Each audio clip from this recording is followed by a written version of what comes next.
Muslims, like Christians and Jews, consider themselves spiritual descendants of Abraham. 1.5 billion people in this world are Muslims. 250 million of them are Arabs, and over 1.2 billion are non-Arabs. There are Chinese Muslims, European Muslims, American Muslims, Latino Muslims. 1 out of every 5 people in this world is a Muslim, which is enough reason to learn about Islam.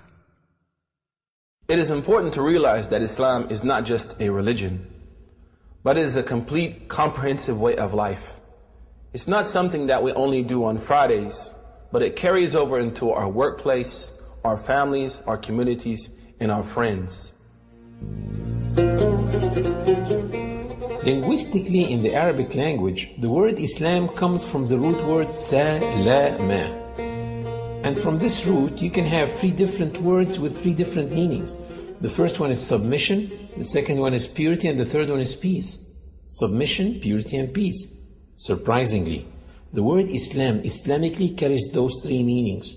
The word Islam Islamically means that if any person fully submits himself or herself to the will of God and worships God purely without any association with God, worships God alone, he or she should live in peace and harmony in this life and in the hereafter. So the word Muslim in the Arabic language doesn't mean literally a follower of Prophet Muhammad. The word Muslim literally means someone who submits to the will of God and worships God alone.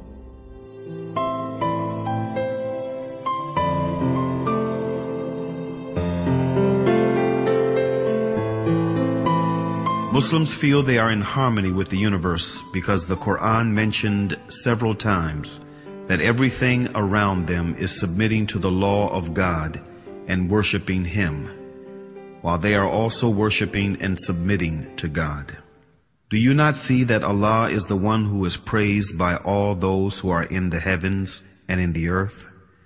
The very birds praise Him as they wing their flight. Each one knows its prayers and how to praise Him, and Allah has full knowledge of all their actions.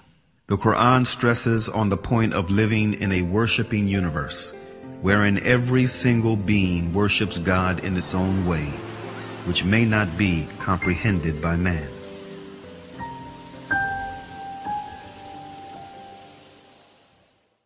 The Quran says, "The 7 heavens, the earth, and all beings therein declare His glory.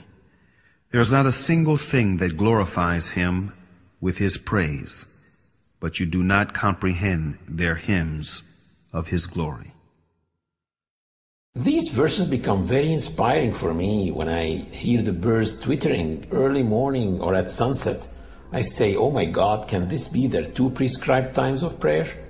Or when I go to the lake and I see the duck swimming in a V shape like that, I say, can this be a congregation prayer that they do? And this duck in the front, can it be the Imam duck? I look at the creation like musicians in a concert. Each one is playing one instrument, but at the end, all of them are contributing to the same tune. The universe is in harmony.